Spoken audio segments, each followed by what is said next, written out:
to what I'm going to do with the whiteboard, I was going to do a little demonstration, a short biochemistry lesson, if you will, but not that you guys have to memorize this, but I'm going to try to get a couple of light bulbs to go off here.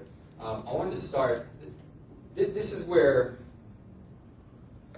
functional medicine really shines, and my niche is really kind of in a stress management environment to really help you do better with your situation, because you can't always change that. But what you can change is how you adapt to it. And so I'm going to start with, we have something like cholesterol.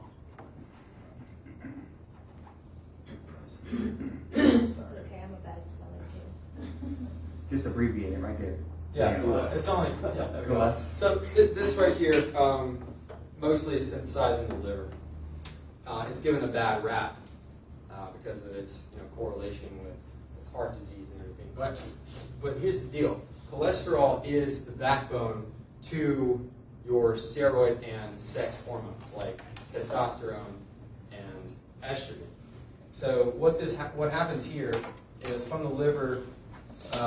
We have our adrenal glands, and your adrenal glands are these like raisin-sized glands that sit right on top of your kidneys, and these are your organ or gland that help you adapt to stress. They create all the hormones that relate to stress.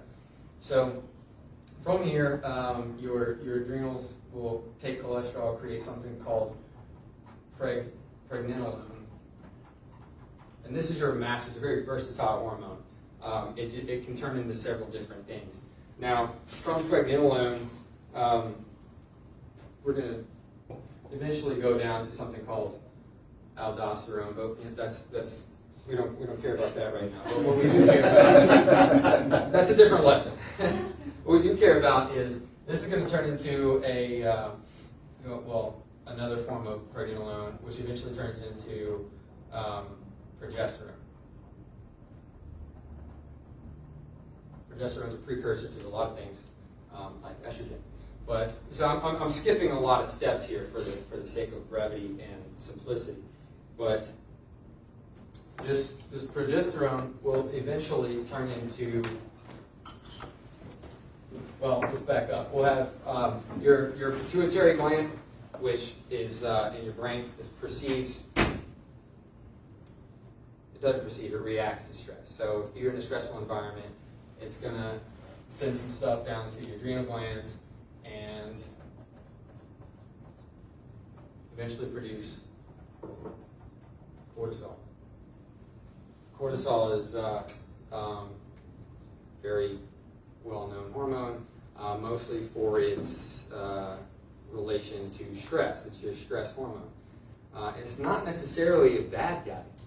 It's necessary to sustain normal life, but it's supposed to be, at a high level in the morning time between 8, 9 a.m., say, to help you wake up and get started for the day. Because one of its functions is to liberate sugar into the bloodstream to help you get going.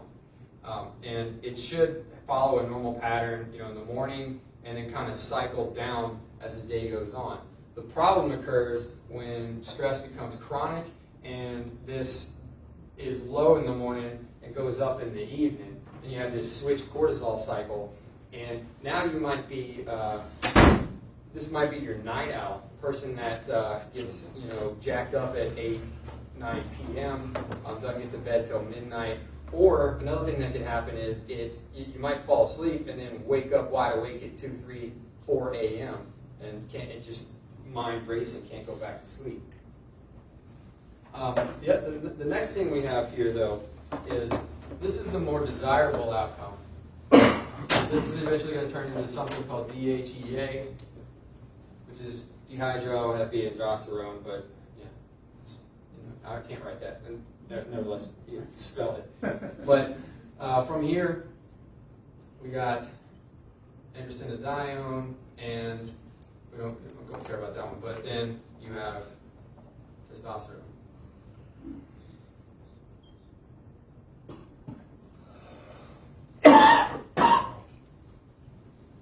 that is an important pathway.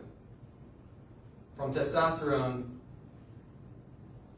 I'm drawing a line here, I'm out of room, but this can turn into estradiol, which is a form of estrogen, and that goes back and forth into estrone.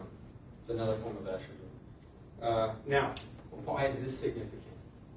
Well, first of all, stress is going to reinforce this pathway. If you're in a chronic stress, this is going to keep going down there, and it's blocking all of this from happening. So we need to incorporate some stress management skills or some supplements and herbs to try to encourage this to happen. This line right here, this is no longer in the adrenal glands, this is in the ovaries. But now you can see a very large correlation here. So let's take a middle-aged man, for example. A very common situation here is elevated cholesterol and low testosterone. Now, if that's showing up on lab tests, that means that everything here is not happening, or at least correctly. Mostly this stuff. So do you think pharmaceuticals are It's- stopping this process? Most farmers. I'm on camera here. I'll get you. I'll get you after. Edit that out. Well, I guess my question better suits is you said that you believe in supplements and herbal remedies, and they could help They can with this support. process. They can support this pathway.